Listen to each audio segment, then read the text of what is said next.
Good morning student. तो आज जो है हम चर्चा कर रहे हैं माइकोप्लाज्मा की, क्योंकि ये हमारे जो वायरस का जो टॉपिक है एसीएफ का, उसका सेकंड पोर्शन है माइकोप्लाज्मा। ठीक है, तो माइकोप्लाज्मा के बारे में बात करें तो स्मॉलेस्ट ऑर्गेनिज्म के रूप में से जाना जाता है। ठीक है, दुनिया में सबसे छोटे जो जीव है, सबसे छोटा जो जीव है या सबसे छोटी कोशिका, तो वो माइकोप्लाज्मा ही है। और ये जीवाणुओं से भी कैसे होते हैं, सबसे छोटे होते हैं, मतलब जीवाणुओं से भी बहुत छोटे होते हैं, इसलिए इसको बोला जाता है स्मॉलेस्ट सेल। क्या बोला जाता है इसको? Smallest cell. ठीक है ना, माइकोप्लाज्मा को कहा जाता है स्मॉलेस्ट सेल, यानी कि सबसे छोटी कोशिका। अब ये जो सबसे छोटी कोशिका है ये बैक्टीरिया से भी छोटी होती है। किससे छोटी होती है ये? बैक्टीरिया से भी छोटी होती है। यानी कि अगर जीवाणु की कोशिका की बात करें तो उसका 0.2 एनएम आकार होता है। तो इसे हम बैक्टीरिया जो फिल्टर होता है, मतलब जिस फिल्टर से हम बैक्टीरिया को छान सकते हैं। ठीक है, बैक्टीरिया को छानने का मतलब है कि एक छलनी है और इस छलनी में आपने क्या किया है कि एक सॉल्यूशन ले लिया है जिसमें बैक्टीरिया है। जब आप इसको छानोगे तो बैक्टीरिया जो होंगे इस सतह के ऊपर रह जाएंगे और जो द्रव पदार्थ होगा वो नीचे की तरफ में चला जाएगा। यानी कि बैक्टीरिया को छानने के लिए हम बैक्टीरियल फिल्टर का इस्तेमाल करते हैं, जो कि एक प्रकार के मॉलिक्यूलर फिल्टर होते हैं। ठीक है, तो ये बैक्टीरिया फिल्टर में भी नहीं छाना जा सकता, यानी कि अगर माइकोप्लाज्मा इसके अंदर होगा, ठीक है ना, अगर माइकोप्लाज्मा इसके अंदर होगा तो माइकोप्लाज्मा को इससे छाना नहीं जा सकता। ठीक है, माइकोप्लाज्मा को आप इससे नहीं छान सकते। कैसे नहीं छान सकते? कि जब आप इसके अंदर अगर माइकोप्लाज्मा होगा तो माइकोप्लाज्मा नीचे की तरफ में चला जाएगा, यानी कि इसे बैक्टीरिया फिल्टर के द्वारा भी नहीं छाना जा सकता। यानी कि ये बहुत ही जो है स्मॉलेस्ट ऑर्गेनिज्म है। तो इसे हम कह सकते हैं कि ये बैक्टीरिया से भी क्या होते हैं, बैक्टीरिया से छोटे होते हैं। बैक्टीरिया से कैसे होते हैं? छोटे होते हैं, छोटे ऑर्गेनिज्म होते हैं माइकोप्लाज्मा। ठीक है, चलिए, सबसे पहले इसको देखने वाले जो साइंटिस्ट थे, जिन्होंने सबसे पहले इसको देखा, ठीक है, वो साइंटिस्ट है हमारे पास में लुई पास्चर। सबसे पहले देखने वाला या खोजने वाला हम कह सकते हैं, खोजा या देखा। तो सबसे पहले देखने वाला कौन है? Lewis pasture. लुईस पास्चर, ठीक है, पास्चर। इन्होंने सबसे पहले जो है इस स्ट्रक्चर को देखा कि ये एक प्रकार का माइकोप्लाज्मल स्ट्रक्चर है। और किसमें देखा इसको? इन्होंने, ये एक रोग था, एक जो है बैक्टीरियल डिजीज थी। उस बैक्टीरियल डिजीज का अध्ययन कर रहे थे। किसका अध्ययन कर रहे थे? किसी बैक्टीरियल डिजीज का ये क्या कर रहे थे? अध्ययन कर रहे थे, जिसका नाम था, पहले इसको बैक्टीरियल डिजीज माना जाता था, बोवाइन प्लूरोनिमोनिया। क्या नाम था इस रोग का? बोवाइन, जो कि पशुओं के अंदर होता है। बोवाइन यानी कि जो गाय होती है उसको बोला जाता है, जो चौपाई पशु होते हैं उनको भी बोवाइन बोला जाता है।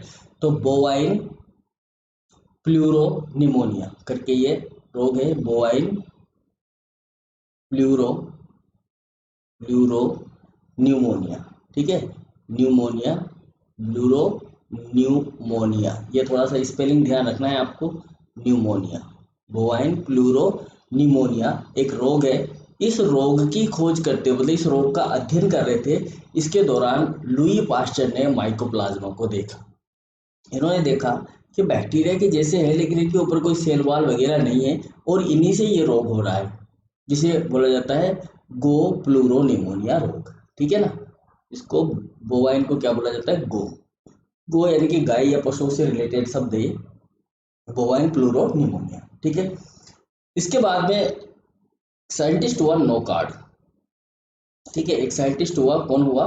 नोकार्ड। नोकार्ड, और इसके साथ साथ एक और इसका जो फ्रेंड मान लो आप, दूसरा साइंटिस्ट था रॉक्स। नोकार्ड और रॉक्स, ये दो साइंटिस्ट थे। इन्होंने सबसे पहले जो है इसका कल्चर किया।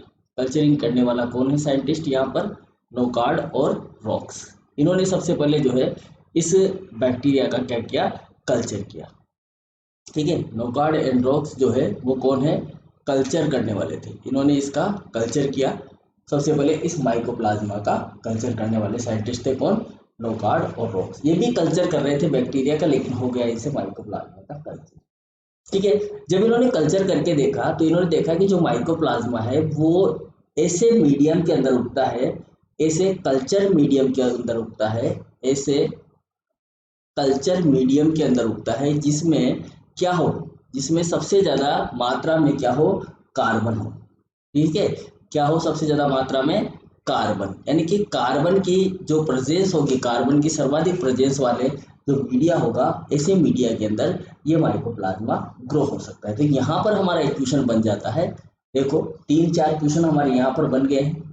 ठीक है, पहला क्वेश्चन तो ये बन गया कि सबसे स्मॉलेस्ट सेल कौन सी है, तो आपको याद रखना है माइकोप्लाज्मा है। ठीक है, सबसे पहले देखने वाला कौन है, लुई पास्चर है। और इसके कारण कौन सा रोग होता है, तो बोवाइन प्लूरोनिमोनिया रोग होता है। यहाँ पर भी हमारा एक क्वेश्चन हो जाता है, बहुत इंपॉर्टेंट। ठीक है, कल्चर करने वाला, माइकोप्लाज्मा का कल्चर करने वाले सबसे पहले साइंटिस्ट कौन है, नोकार्ड एंड रोक्स है।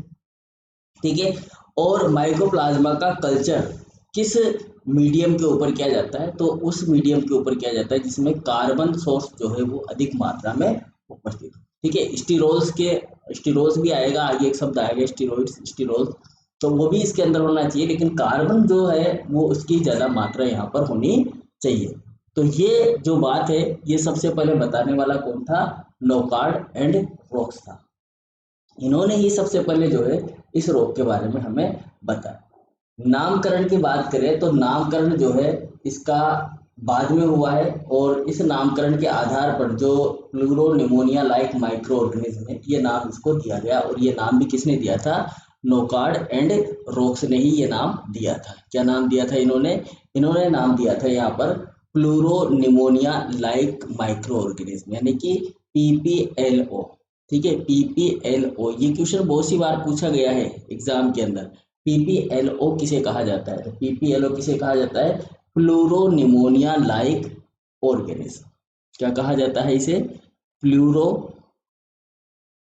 प्लूरोनिमोनिया, याद रखना, निमोनिया लाइक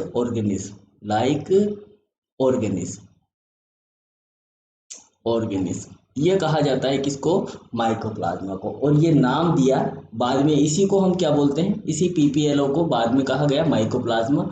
और ये PPLO जो नाम है ये किसने दिया था, ये दिया था नोकार्ड एंड रोक्स ने, इन दोनों ने ये नाम दिया था PPLO। ठीक है, PPLO कहीं कहीं पर आपको ये लिखा हुआ मिल सकता है PPLMO। ठीक है ना, प्लूरोनिमोनिया लाइक माइक्रो ऑर्गेनिज्म भी लिखा हुआ आपको ये मिल सकता है। ठीक है, तो ये थोड़ा सा ध्यान रखना है हमें। एक साइंटिस्ट था जिसका नाम है जे JEL फोर्ड। ठीक है, जेल फोर्ड भी बोल सकते हो उसको, नाम लिख देता हूं मैं यहाँ पर, JEL फोर्ड। ठीक है, ये साइंटिस्ट था, सबसे पहले इसने जो है यहाँ पर एक विशेष फिल्टर द्वारा इनको सेपरेट किया था। और ये जो माइकोप्लाज्मा होते हैं ये मानव, पादप और जंतु दोनों में ही रोग पैदा करते हैं, दोनों के ही रोगजनक होते हैं। ठीक है,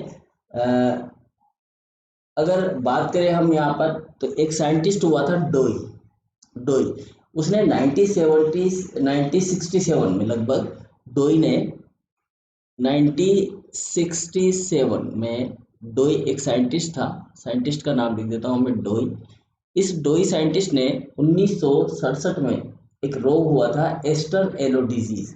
ठीक है, इसने उस एस्टर एलो डिजीज पर अध्ययन किया और बताया कि यह माइकोप्लाज्मा के द्वारा होता है। कौन सी डिजीज थी वो, नाम लिख देता हूँ यहाँ पर इसका भी, एस्टर एलो डिजीज। ठीक है ना, एस्टर, इसको हटाओ, यहाँ लिखो एस्टर येलो डिजीज। ठीक है, एस्टर एलो डिजीज ये रोग था।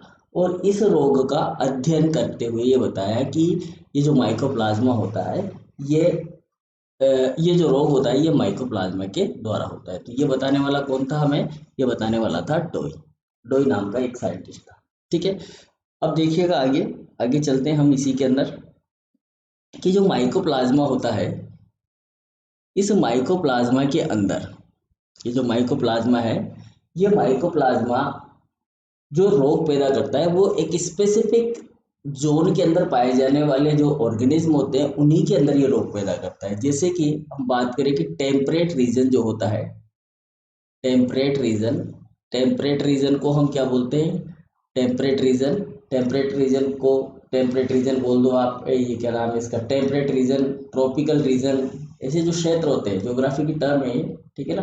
टेम्परेट रीजन, एक और टर्म है यहाँ पर ट्रॉपिकल रीजन, ट्रॉपिकल, ठीक है।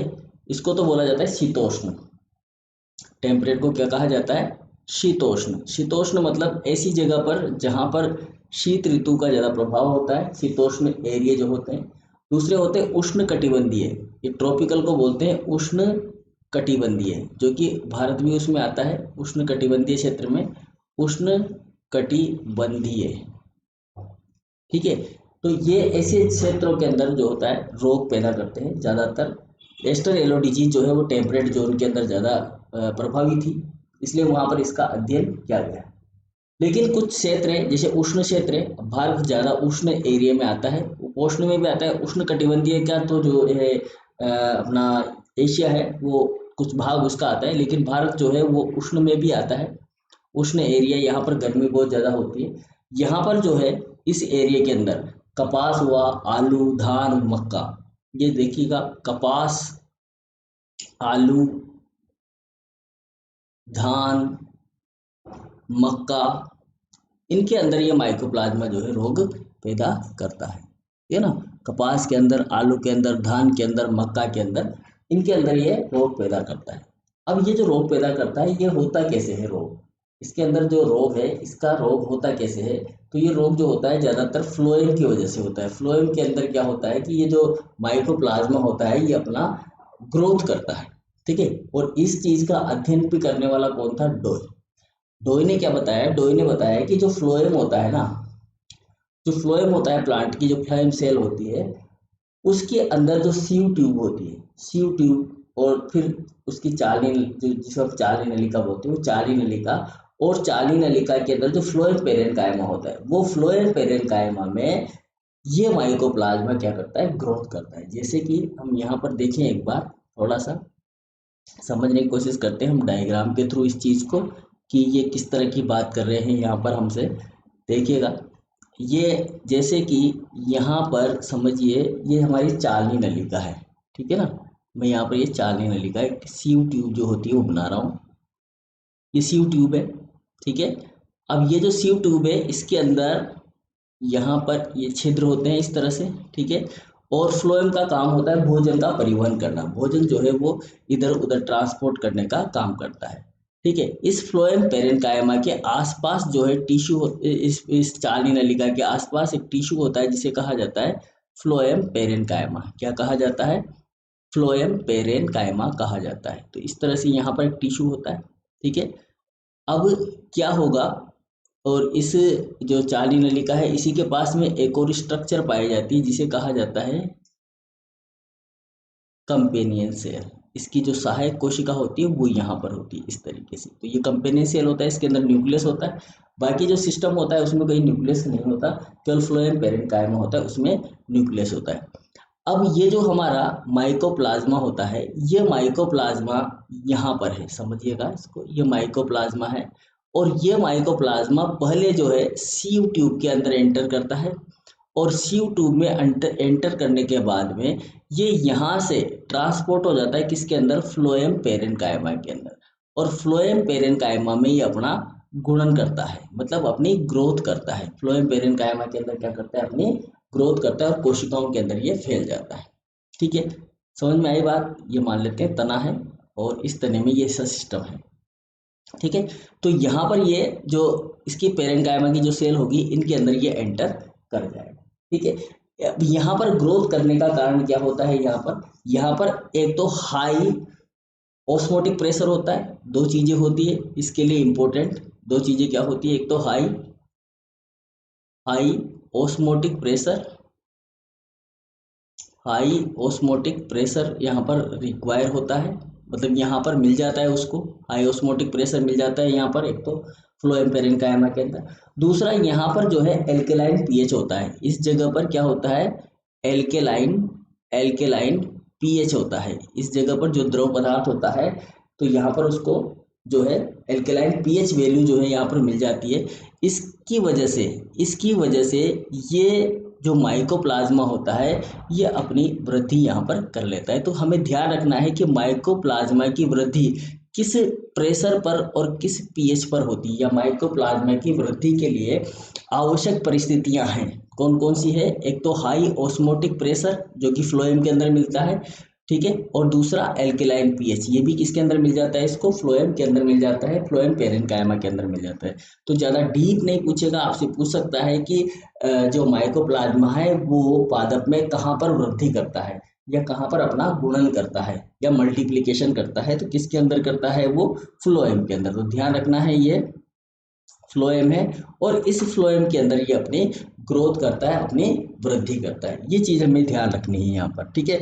तो फ्लोएम के अंदर ग्रोथ करेगा, यहाँ पर वृद्धि करेगा। यहाँ पर क्यों वृद्धि कर रहा है, यहाँ पर वृद्धि इसलिए कर रहा है ये क्योंकि यहाँ पर हाई ऑस्मोटिक प्रेशर इसको मिल रहा है और दूसरा एल्केलाइन पीएच मिल रहा है ना। एल्केलाइन पीएच जो होता है उसे हम बोलते हैं क्षारीय पीएच, है ना। क्षारीय पीएच जो होता है यहाँ पर उसको मिल जाता है, तो माइकोप्लाज्मा जो है वो अपनी वृद्धि कर लेता है, अपनी ग्रोथ कर लेता है। इसके अलावा ये जो कीट होते हैं, जो कीड़े मकोड़े होते हैं, उनकी जो लार ग्रंथियां होती है उनके अंदर भी अपनी ग्रोथ करता है। तो अगर हम देखें इसको यहाँ पर, तो ये जो कीट होते हैं, ठीक है, ये देखिएगा जो कीट है उन कीट की जो लार ग्रंथियां होती है उनके अंदर भी ये ग्रोथ करता है, ठीक है। तो कीट में यहाँ पर लिख देता हूँ मैं, कीट हुए, है ना, कुछ एनिमल हो गए, एनिमल के अंदर, कीट के अंदर, एनिमल के अंदर, ह्यूमन के अंदर भी, ह्यूमन की जो लार ग्रंथियां होती है उनके अंदर भी ये जो है अपनी ग्रोथ कर सकता है, ठीक है। ह्यूमन इन सब की किसके अंदर करेगा, ये लार ग्रंथियों के अंदर। जो सेलिवरी ग्लैंड होती है, सेलिवरी ग्लैंड, उसके अंदर ये वृद्धि करता है, सेलिवरी ग्लैंड के अंदर। ध्यान रखना है ये लार ग्रंथियां जो है हमारी सेलिवरी ग्लैंड है उनके अंदर ये वृद्धि कर सकता है, यानी कि किसी भी मनुष्य के अंदर ये पाया जा सकता है माइकोप्लाज्मा, ठीक है। एनिमल के अंदर पाया जा सकता है, कीट जो होते हैं उनके अंदर पाया जा सकता है। इसके अलावा जो पुष्प होते हैं, फ्लावर जो होते हैं, फ्लावर, ठीक है, फ्लावर में जो मकरंद ग्रंथियां होती हैं जिन्हें बोलते हैं नेक्टर ग्लैंड, क्या कहा जाता है, नेक्टर ग्लैंड कहा जाता है। उन नेक्टर ग्लैंड यानी कि मकरंद ग्रंथियों के अंदर भी ये अच्छे से अपनी वृद्धि कर लेता है, ध्यान रखना है, ठीक है। इसके अलावा जो पुराने क्लोरोप्लास्ट होते हैं, ओल्ड क्लोरोप्लास्ट जिसे हम कह सकते हैं कि क्लोरोप्लास्ट है और उस क्लोरोप्लास्ट का जो है काम खत्म हो गया है, अब वो पुराना हो गया है, तो ऐसे ओल्ड क्लोरोप्लास्ट के अंदर भी ये क्या कर सकते हैं, ग्रोथ कर सकते हैं, ठीक है।